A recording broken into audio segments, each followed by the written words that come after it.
রথযাত্রার পূর্ণ লগ্নে সেজে উঠেছে চারপাশ। শেষ মুহূর্তে প্রস্তুতি এখন একেবারে তুঙ্গে। আর এই উৎসবের আবহে পশ্চিমবঙ্গের রথযাত্রা কমিটিগুলির জন্য এক বড়সড় উদ্যোগ নিল রাজ্য সরকার। উৎসব যাতে সুন্দর ও সফলভাবে সম্পন্ন হতে পারে তার জন্য রথযাত্রা কমিটিগুলির হাতে তুলে দেওয়া হলো আর্থিক অনুদান। তথ্য সংস্কৃতি বিভাগের তরফ থেকে উত্তর দিনাজপুর জেলার 3টি ঐতিহ্যবাহী রথযাত্রা কমিটিকে 5 লক্ষ টাকা করে আর্থিক অনুদানের চেক প্রদান করা হলো। সোমবার রায়গঞ্জের কর্ণজোড়ায় জেলা শাসক দপ্তরে বিবেকানন্দ সভাগৃহে আয়োজিত করা হয়েছিল এই বিশেষ অনুষ্ঠানের। জেলা শাসক বিবেক কুমার, কালিয়াগঞ্জের বিধায়ক উৎপল মহারাজ এবং হেমতাবাদের বিধায়ক হরিপদ বর্মনের উপস্থিতিতে জেলা 3টি প্রধান রথযাত্রা কমিটির হাতে 5 লক্ষ টাকার ডামি চেক তুলে দেওয়া হয়। অনুদান প্রাপক কমিটিগুলি হল কালিয়াগঞ্জের মহেন্দ্রগঞ্জের নাট মন্দিরের রথযাত্রা, রায়গঞ্জের দেবীনগর দেবীখোলা রথযাত্রা এবং টুঙ্গিদিঘির ইস্কন রথযাত্রা কমিটি। রাজ্য সরকারের এই সময়োচিত সিদ্ধান্তকে হাততালি দিয়ে স্বাগত জানিয়েছে কালিয়াগঞ্জের ঐতিহ্যবাহী নাট মন্দির রথযাত্রা পরিচালনা কমিটি। আগামী 16 জুলাই মহাসমারোহে শুরু হতে চলেছে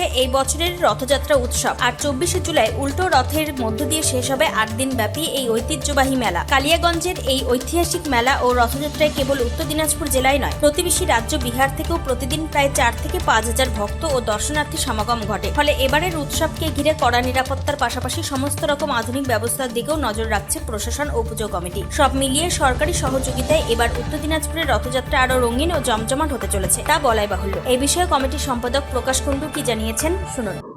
আর্থিক সহযোগিতা করলো আমাদের কালিয়াগঞ্জ নাট মন্দিরে করা হলো। ওয়েস্ট বেঙ্গলে মোট 75টা রথযাত্রা কমিটিকে দেওয়া হয়েছে, তার মধ্যে আমরাও একজন। তো এই আর্থিক অনুদান দেওয়ার জন্য পশ্চিমবঙ্গের মুখ্যমন্ত্রীকে অশেষ ধন্যবাদ জানাই এবং আমাদের ছোট ছোট যেসব রথ কমিটিগুলো আছে তাদেরকে যে আর্থিক সাহায্য দিয়ে উপকৃত করলেন তার জন্য অনেক ধন্যবাদ। আমরা ধন্যবাদ জানাই আমাদের মাননীয় সাংসদ কার্তিকচন্দ্র পাল মহাশয়কে এবং বিধায়ক শ্রী উৎপল ব্রহ্মচারী মহাশয়কে এবং আমাদের জেলা সমাহর্তা বিবেক কুমার মহাশয়কে, সবাইকে আমরা ধন্যবাদ জানাই। আমাদের খুব এই সাহায্য আমাদের আর্থিকভাবে আমাদের অনেক সাহায্য হয়েছে, সেই সাহায্য করার জন্য সবাইকে ধন্যবাদ। বিগত দিনে এই ধরনের সহযোগিতা কোনো সরকার থেকে না, আমরা বিগত দিনে এরকম কোনো সহযোগিতা রথ ব্যাপারে পাইনি, এবারই প্রথম। তার জন্য খুব ভালো লাগছে, আনন্দিত আমরা সবাই।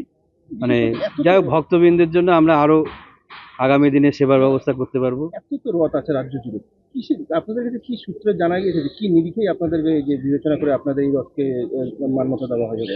সরকারের নির্দেশ হচ্ছে প্রাচীন এবং ঐতিহ্যবাহী কালিয়াগঞ্জে আমাদের প্রাচীন ঐতিহ্যবাহী এই নাট মন্দিরের রথটাই আমরা দেখে আসছি। সেই হিসাবে উত্তর সবার থেকে পুরানো আর কি কালিয়াগঞ্জের রথটা। পাশাপাশি রথের প্রস্তুতি হিসাবে কি রয়েছে এবার? আমাদের রথের সাজানোর কাজ শুরু হবে কাল থেকে এবং এমনি মেলা দোকান বসানো বা এমনি সব রকম যা যা প্রস্তুতি নেওয়া দরকার সেগুলো এখন প্রায় শেষের দিকে।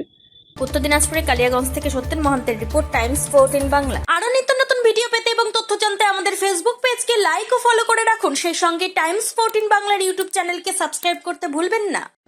মুখের উজ্জ্বলতা হারিয়ে গেছে, স্পট পড়ে গেছে, ব্রণ ভর্তি, তাই আর দেরি না করে আজই আসুন রায়গঞ্জের চণ্ডীতলায় হেলথ প্লাস মাল্টি স্পেশালিটি ক্লিনিকে এবং এখানে পান অভিজ্ঞ ডাক্তার দ্বারা ফ্রি স্কিন টেস্ট।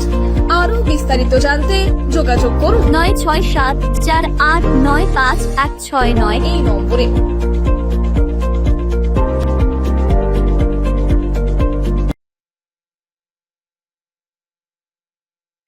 আজ তোমার বিয়ে, সাজলো নতুন সাজে।